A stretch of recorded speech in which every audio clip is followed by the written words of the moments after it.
The morning sun cast long shadows across the marble floors of Valoria Palace as Prince Alexander stood before the towering windows of his private study. At 28, he carried himself with the bearing of someone who understood the weight of a crown, even though it did not yet rest upon his head.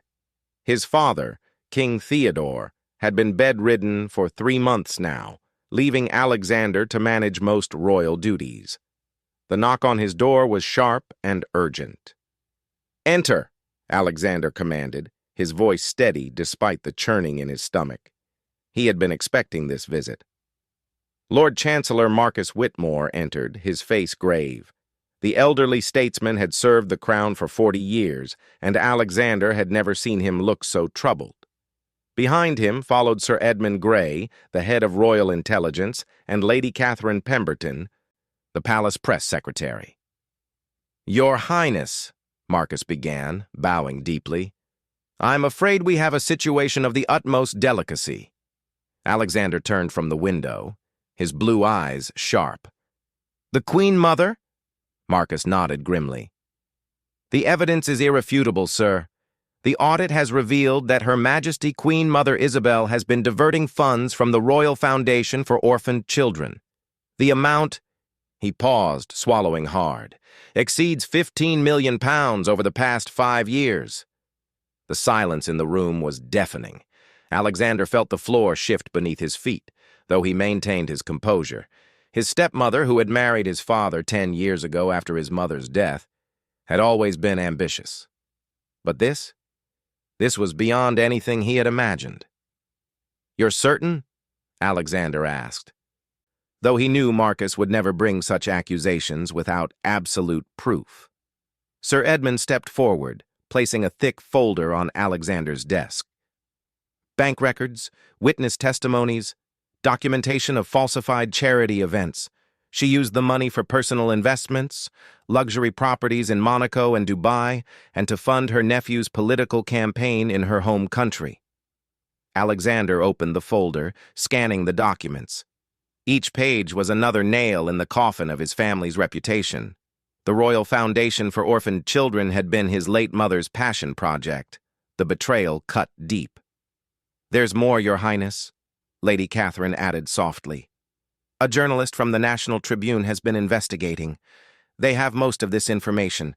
We've managed to delay publication, but we have perhaps 48 hours at most." Alexander closed the folder and walked to his desk, sitting down heavily. He thought of his father, weak and fighting pneumonia in the royal wing of St. Margaret's Hospital. He thought of his younger sister, Princess Sophia, away at university, innocent of all this. He thought of the people of Valoria, who trusted the royal family to be above such sordid scandals. "What are our options?" he asked. Marcus cleared his throat. "Legally, the Queen Mother has sovereign immunity for actions taken in her official capacity. However, the misuse of charitable funds could be considered a personal action. If we were to pursue criminal charges, it would destroy the monarchy," Alexander finished. "The Republicans would have a field day. Faith in the institution would crumble." "Precisely, sir," Marcus agreed. "However, if we do nothing and the story breaks—" "It's worse," Alexander said. "We look complicit, or at best, incompetent." He stood and began pacing, a habit he'd inherited from his father. The weight of decision pressed upon him. As heir to the throne and acting regent in his father's illness, the choice fell to him. Family loyalty warred with duty to the crown and country.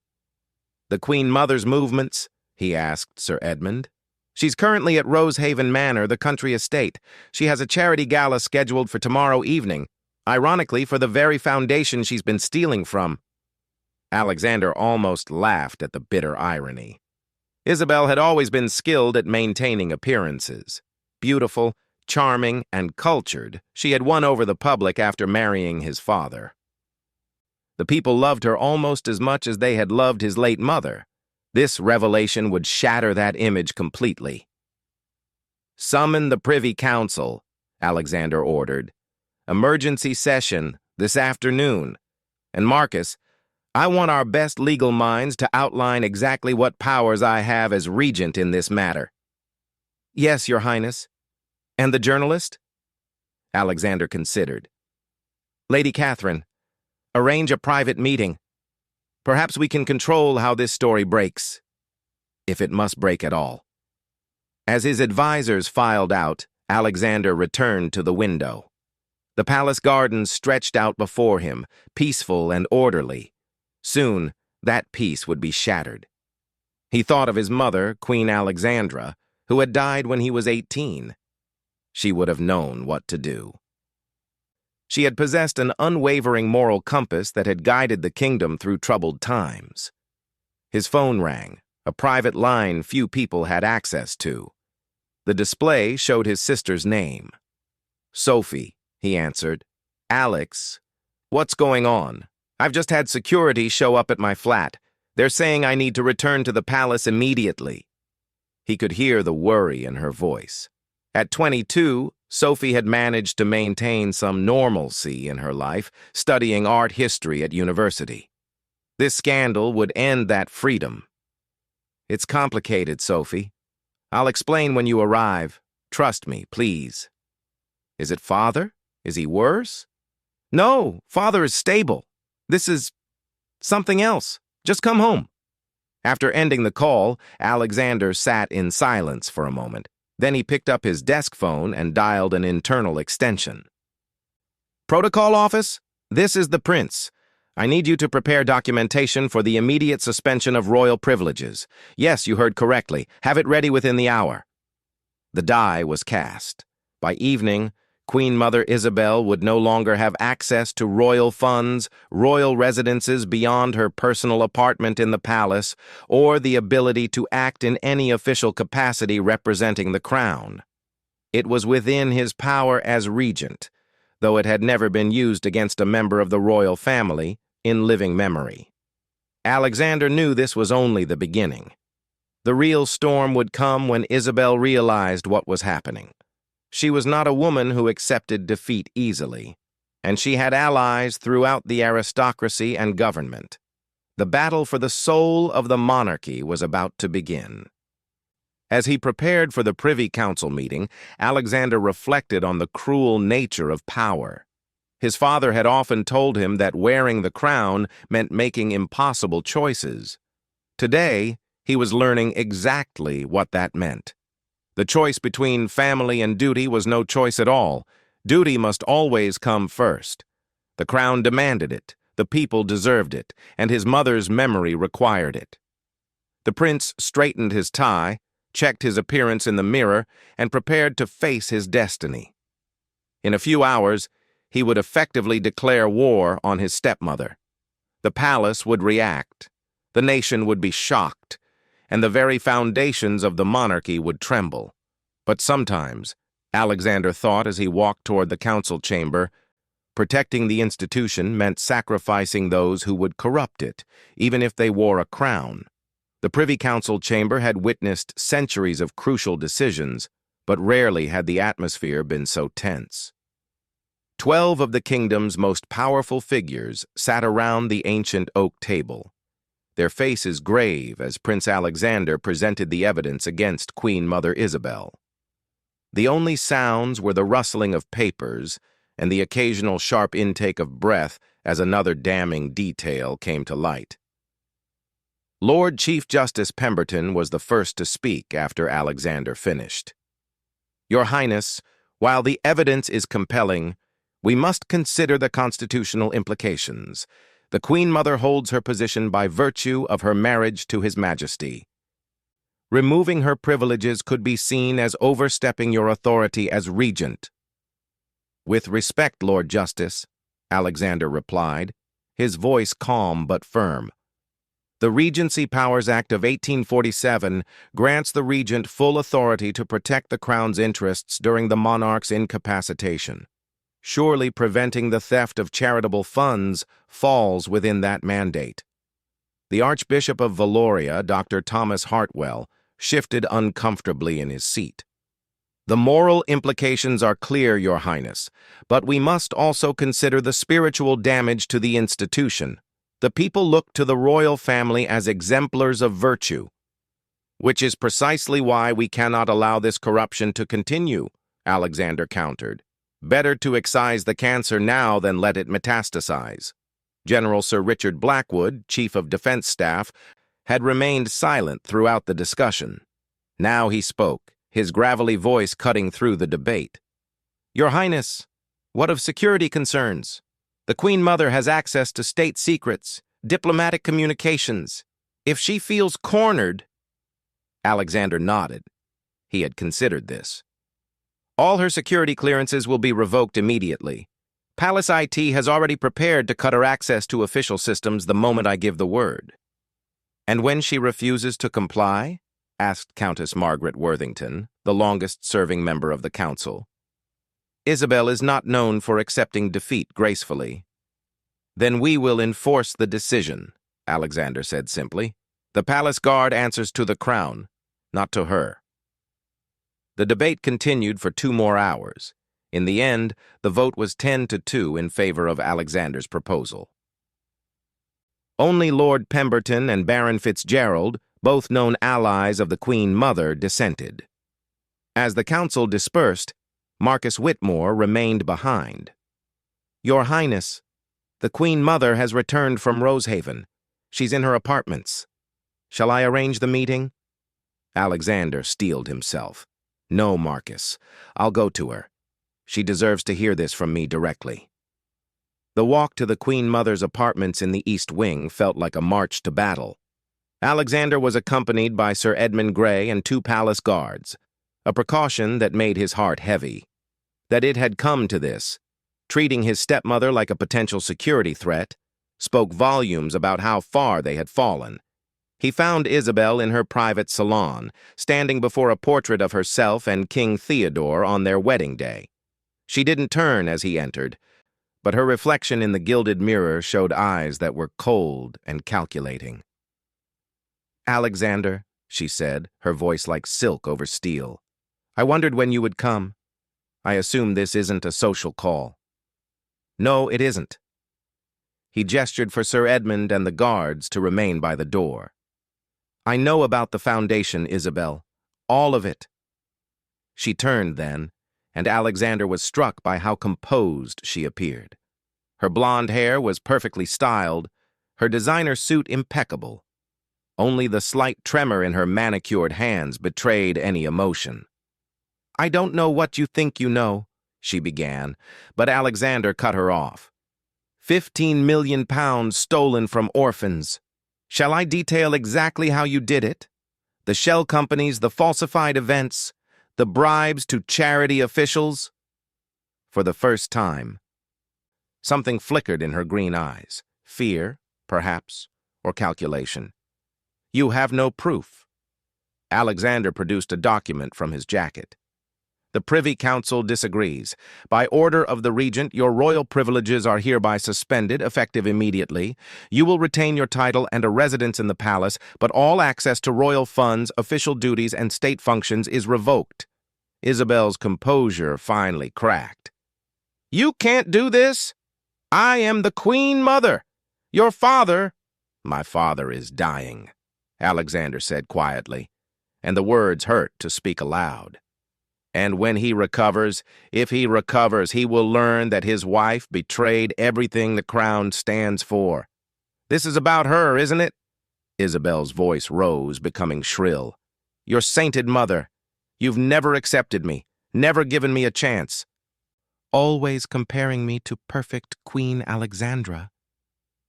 My mother would never have stolen from children, Alexander replied coldly. Guards, please escort Her Majesty to her apartments. She is to remain there until further notice. This is imprisonment, Isabel shrieked, all pretense of dignity abandoned.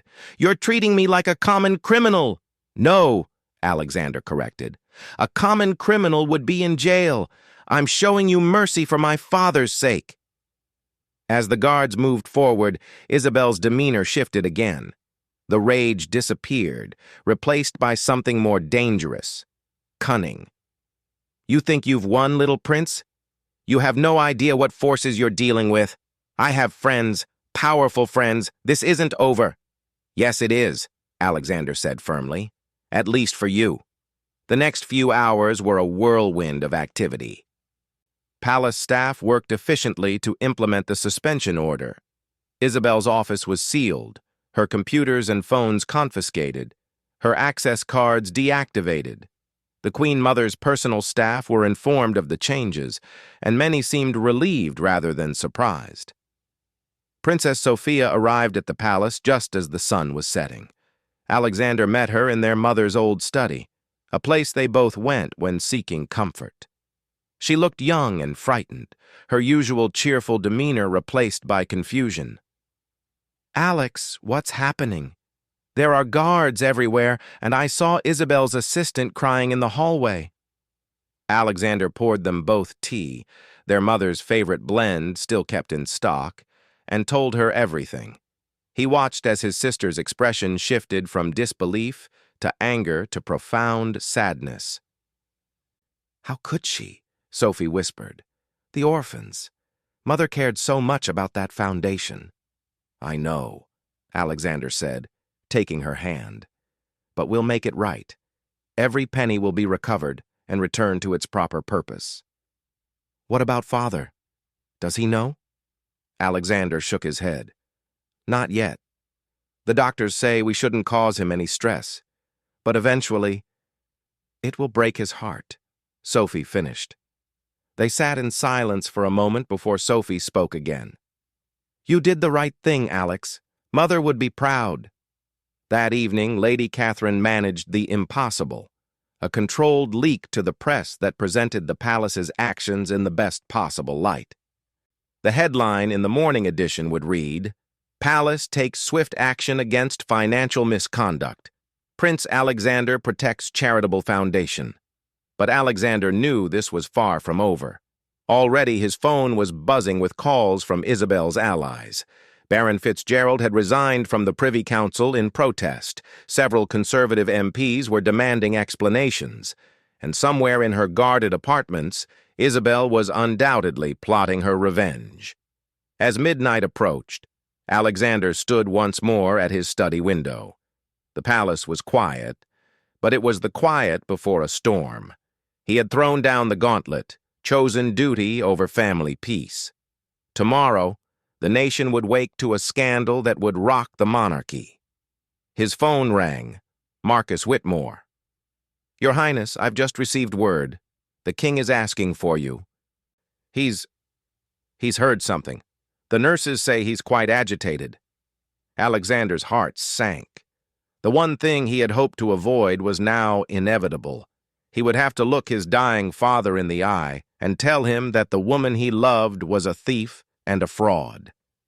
"I'll be there within the hour," he said. As he prepared to leave for the hospital, Alexander reflected on the price of leadership. In one day, he had effectively destroyed his family's unity, made powerful enemies, and now would have to break his father's heart.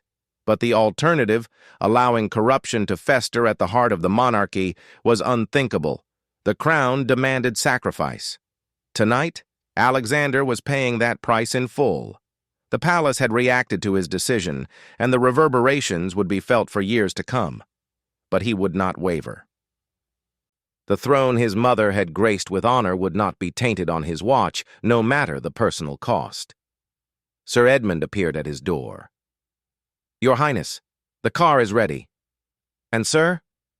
"The journalist from the National Tribune has agreed to meet with you tomorrow afternoon." Alexander nodded, straightening his tie one final time. "Very well. Let's go see my father."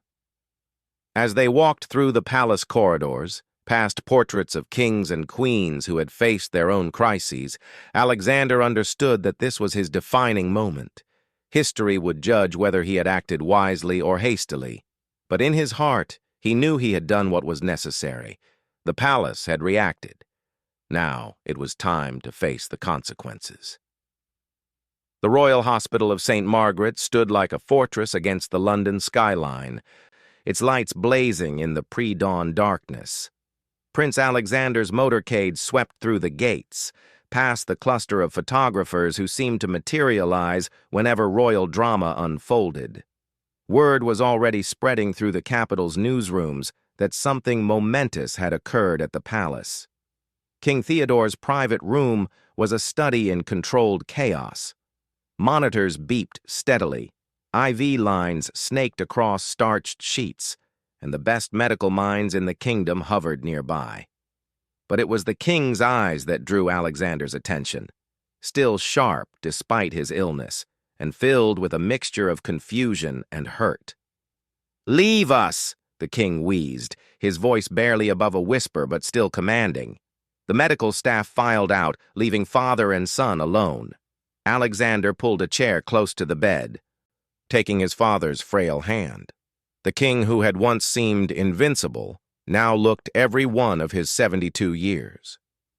"Tell me it isn't true," Theodore began, his breathing labored. "Tell me the rumors reaching me are lies." "I cannot lie to you, father," Alexander said softly. "The evidence is irrefutable. Isabel has been stealing from the foundation." Theodore closed his eyes, and for a moment, Alexander feared the worst. But then the king spoke, his voice stronger. "Show me." Alexander had come prepared. He produced a summary of the evidence, carefully curated to contain the essential facts without overwhelming his father. He watched as Theodore read, saw the king's face cycle through disbelief, anger, and finally, a profound sadness. "I've been a fool," Theodore whispered, "blinded by loneliness after your mother died. I wanted so desperately to believe Isabel loved me, loved our family." "She may have, in her way," Alexander offered, though the words felt hollow. Theodore's laugh was bitter. "No, my son. What she loved was the crown, the power, the prestige. I see that now." He gripped Alexander's hand with surprising strength. "You've done what I was too weak to do. You've protected the throne." "I've torn our family apart," Alexander countered. "No," Theodore said firmly. "Isabel did that the moment she chose greed over duty. You merely revealed the truth. Your mother would be so proud of your courage." They talked for another hour, until Theodore's medication pulled him back toward sleep. As Alexander prepared to leave, his father spoke once more. "The journalist, handle it wisely, my son. The monarchy has survived worse, but only through transparency when it mattered most." Dawn was breaking as Alexander returned to the palace. He had barely slept in 36 hours, but there was no time for rest. Lady Catherine met him at the entrance, her usually immaculate appearance showing signs of an all-night crisis management session. "Your Highness, the morning papers are out. The controlled leak worked. We're being praised for swift action. But Isabel's supporters are mobilizing. Baron Fitzgerald appeared on breakfast television calling for a full parliamentary inquiry." "Let them," Alexander said. "We have nothing to hide. What about the Tribune journalist?" "Amelia Crawford. She's one of their best investigative reporters. She'll be here at 2 o'clock. The morning brought a parade of officials, each with their own crisis to manage. The Charity Commission wanted immediate access to all foundation records. The Metropolitan Police were making discreet inquiries about potential criminal charges. Foreign ambassadors were seeking assurance that the scandal wouldn't affect diplomatic relations.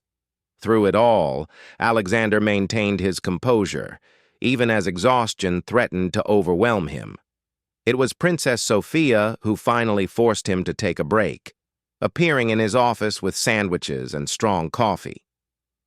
"You need to eat," she said simply. "And don't argue. I learned stubbornness from you." As they ate, Sophie shared news from the outside world. "The public reaction is mixed. Older royalists are shocked, but younger people are praising you for taking action. Social media is calling you the people's prince, standing up to corruption even within your own family." "I didn't do it for praise," Alexander said. "I know. That's why it's working." The meeting with Amelia Crawford proved to be a turning point. The journalist was younger than Alexander expected, with intelligent eyes that missed nothing. She had clearly done her homework, arriving with documentation that nearly matched what the palace had uncovered.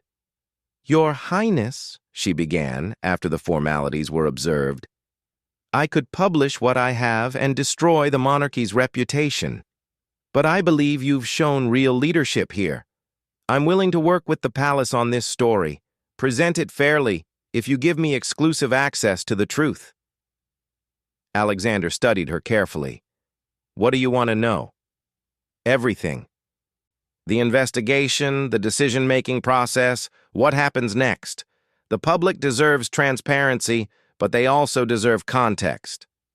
Over the next 2 hours, Alexander gave her that context. He spoke of duty and betrayal, of choosing the institution over family harmony. Amelia's questions were sharp but fair, and gradually Alexander realized she understood the weight of his choices. "One last question, Your Highness," Amelia said as the interview concluded. "What message does this send about the future of the monarchy under your leadership?" Alexander considered carefully. "That no one is above accountability, that the crown serves the people, not itself, and that sometimes the hardest decisions are the most necessary." The article, published 3 days later, was a sensation, but rather than destroying the monarchy, it strengthened public faith in the institution. Here was a prince willing to stand against corruption, even at personal cost. The palace's approval ratings, which had been declining, suddenly soared. But not everyone was pleased. Isabel's allies in Parliament demanded debates and inquiries. A small but vocal group of protesters gathered outside the palace, calling Alexander a tyrant. And from her apartments, Isabel herself launched a media campaign through sympathetic outlets, painting herself as a victim of palace intrigue. The turning point came 2 weeks after the scandal broke. Isabel, perhaps sensing her position was untenable, agreed to a meeting with Alexander. They met in the formal reception room, with lawyers present on both sides. She looked diminished, Alexander thought. The perfect facade had cracked, revealing something desperate underneath. "What do you want, Isabel?" he asked directly. "I want my dignity," she replied. "I want to leave this place without being dragged through criminal courts." Alexander had been prepared for this. "Return the money, every penny. Cooperate fully with the audit. In exchange, we'll allow you to retire quietly to your estates in Monaco. You'll keep your title but have no role in royal life." "And if I refuse?" "Then we proceed with criminal charges. The Crown Prosecution Service is very interested in your case." Isabel's lawyer whispered urgently in her ear. Finally, she nodded.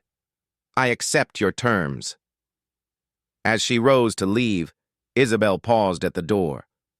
"You know, Alexander, you're more like me than you think. We both do whatever necessary to protect our interests." "No," Alexander replied firmly.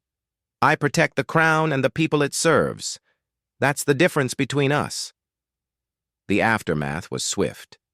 Isabel left England within a week, her departure barely noticed by a public already moving on to new scandals. The stolen funds were recovered and returned to the foundation, which Alexander personally reorganized with new oversight measures. Baron Fitzgerald and his allies found their influence greatly diminished, their association with Isabel now a political liability. Most surprisingly, King Theodore began to recover. His doctors credited the reduction in stress once the truth was revealed. Within a month, he was strong enough to return to limited duties, though he insisted Alexander continue as his primary representative. "You've proven yourself," Theodore told his son during one of their daily meetings. "When I'm gone, the throne will be in capable hands." 6 months after the crisis, Alexander stood in the palace gardens, watching as children from the orphanages supported by his mother's foundation played on the lawns.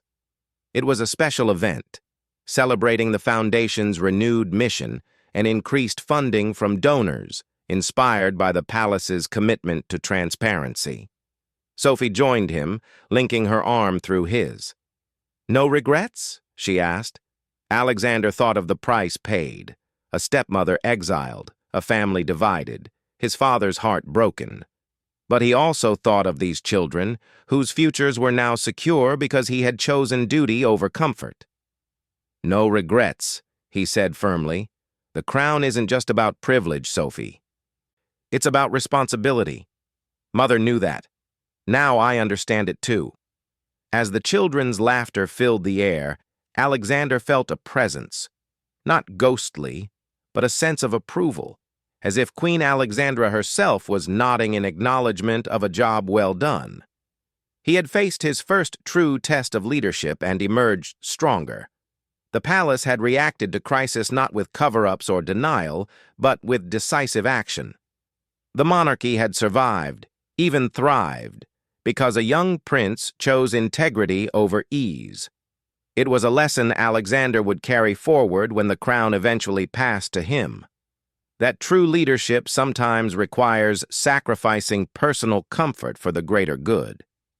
In the distance, Big Ben chimed the hour, its steady rhythm a reminder that institutions endure not through perfection, but through the courage to confront their imperfections. The palace had been shaken, but it stood stronger than before, ready to face whatever challenges the future might bring. And at its heart stood a prince who had learned the hardest lesson of kingship, that the crown is heaviest when worn with honor, but that weight is what makes a ruler worthy of the throne.